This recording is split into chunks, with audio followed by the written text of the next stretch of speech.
Budidaya daring. Bab ke-8.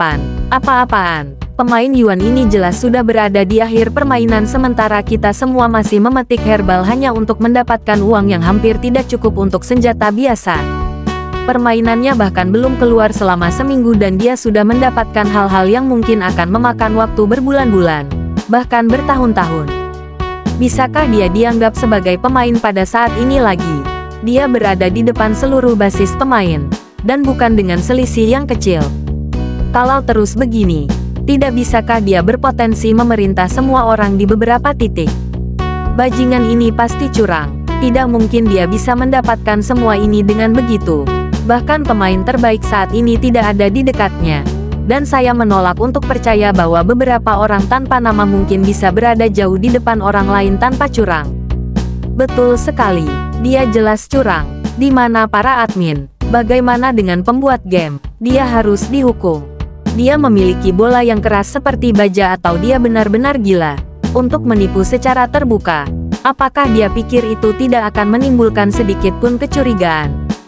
Rumor kecurangan Yuan dalam game mulai menyebar seperti api di internet.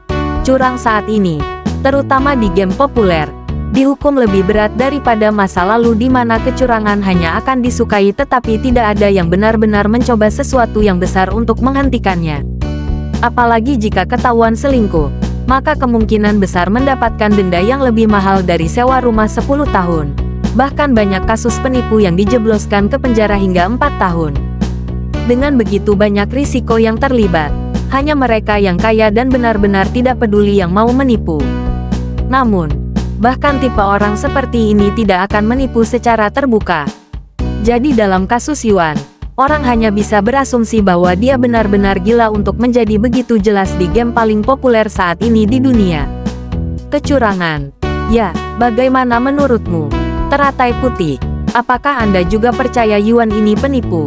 Seorang pemuda tampan berjubah ungu menendang kepala serigala yang dipenggal dengan kakinya ke samping.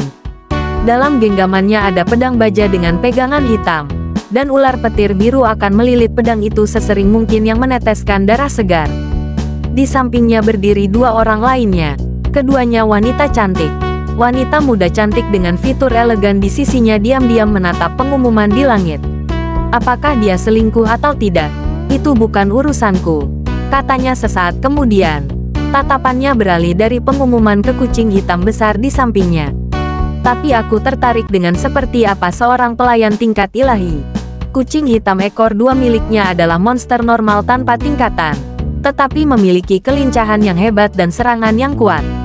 Jika dibandingkan dengan penggarap, maka kekuatannya akan setara dengan magang roh tingkat keempat. Pelayan tingkat dewa ini dengan ini, pengaruhnya di dalam dan di luar game sangat besar dan tidak bisa lagi diabaikan, dan tindakannya bisa sangat berdampak besar pada dunia. Apa ini?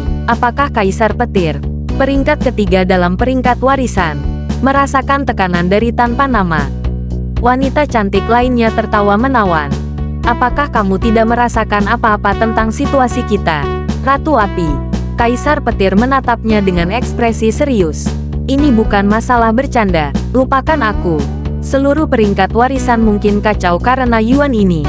Saya akan berbohong jika saya mengatakan saya tidak tertarik dengan pemain ini. Tetapi seluruh peringkat legasi itu berlebihan. Dia mungkin hanya penipu lain. Bagaimana jika dia benar-benar nyata? Seseorang dengan keberuntungan dan keterampilan yang ekstrim. Apa yang akan Anda lakukan selanjutnya? Ekspresi ceria di wajah Fairy Queen berubah serius setelah pertanyaannya. Kalau begitu saya jelas akan melakukan apa yang harus saya lakukan dan merekrutnya. Hah, apakah Anda pikir Anda adalah satu-satunya dengan pikiran itu? Lupakan keluarga Feng yang saat ini berada di peringkat pertama. Setiap keluarga dalam peringkat warisan secara aktif mencarinya bahkan saat kita berbicara. Cih, aku sudah tahu itu, tapi tidak peduli berapa banyak yang mencarinya. Selama aku menemukannya lebih dulu, maka dia akan menjadi milikku. Kaisar Petir hanya mendengus mendengar kata-katanya. Berbicara denganmu hanya membuang-buang nafas. Kami di sini, makam kerangka. Kaisar Petir menyiapkan pedangnya. Kewaspadaannya terjaga. Di depan 3 pemain top saat ini adalah kuburan besar dengan banyak kerangka berjalan dengan canggung, seperti boneka kayu dengan gerakan kaku.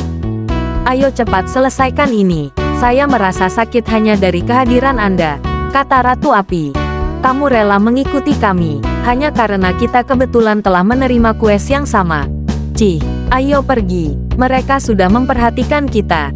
Fury Queen mengambil senjatanya, yang merupakan cambuk panjang. Teratai putih mengikuti, memegang pedang yang tampak normal di depannya. Meskipun menjadi pemain top, tak satu pun dari mereka memiliki kesempatan untuk mendapatkan senjata dengan nilai. Jadi mereka hanya bisa bertahan dengan senjata biasa tanpa nilai ini. Elemen petir, Kaisar Petir membelai pedangnya, menyebabkan ular petir kembali, melingkari bilahnya seolah-olah sedang menari. Peningkatan tubuh, kecepatan, tubuh lentur Fury Queen bersinar biru, dan tubuhnya tidak bisa lagi merasakan beban apapun, merasa seolah-olah dia telah menjadi seringan bulu. Suhei, teratai putih berkata dengan lembut, dan kucing hitam itu berdiri di depannya. Ayo pergi, Kaisar Petir menendang kakinya, terbang menuju kerangka dengan kecepatan cepat. Jangan menyuruhku berkeliling. Fury Queen juga menyerbu ke depan, diikuti oleh White Lotus dan servannya. Xiao Hua kamu, Yuan terkejut melihat status karakternya. Meskipun dia tidak mengerti apa yang mereka maksud, mereka jelas tidak biasa. Memiliki pendamping sekuat ini di awal permainan, bukankah ini curang secara teknis? Yuan menyadari keuntungan yang dia miliki saat ini atas semua pemain lain. Tetapi karena dia tidak bermain untuk alasan kompetitif, dia tidak berencana untuk menggunakan keuntungan ini. Katakan, Xiao Hua, dibandingkan dengan seorang kultivator magang roh, seberapa kuatkah Anda sebagai Raja Roh?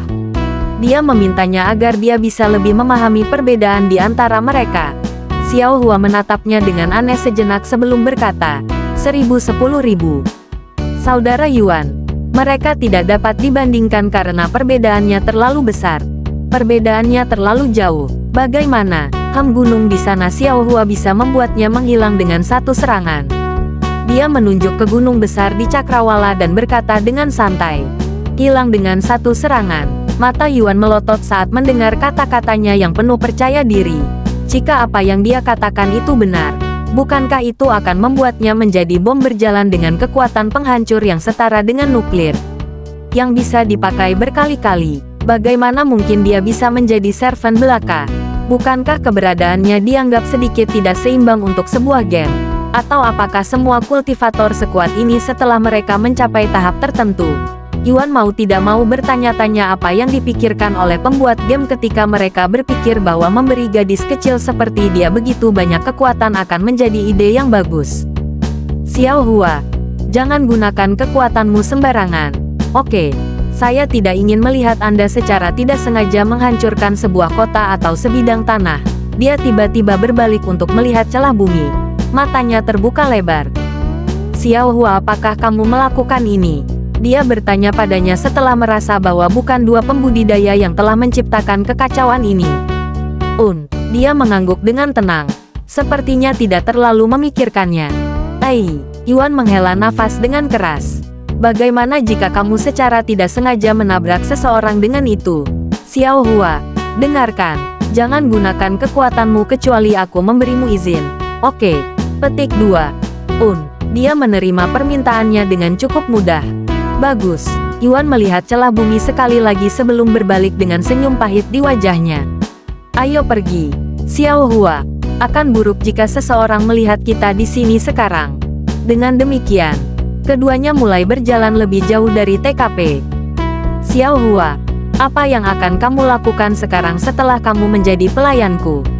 Yuan bertanya padanya, masih tidak yakin apa tujuan servant dalam game ini. Xiao Hua akan mengikuti saudara Yuan kemanapun dia pergi. Jawabnya cepat. Dan dia akan membawamu ke alam berikutnya. Pimpin aku ke alam berikutnya. Tidak apa-apa untuk saat ini. Bagaimana dengan keluargamu? Apa yang akan mereka katakan jika Anda memutuskan untuk meninggalkan rumah untuk mengikuti saya? Kakak Yuan adalah keluarga Xiao Hua sekarang. Jadi tidak ada masalah. Dia menatapnya dengan mata berkedip-kedip. Saya tidak berpikir bahwa logika akan bekerja. Dia menggelengkan kepalanya. Tidak yakin apa yang harus dilakukan dengan dia.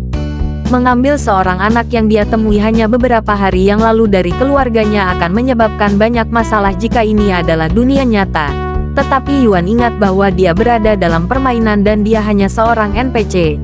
Jadi seharusnya tidak ada masalah. Baiklah, lakukan sesukamu, Xiao Hua. Dia akhirnya berkata dengan senyum menyerah. Bersambung.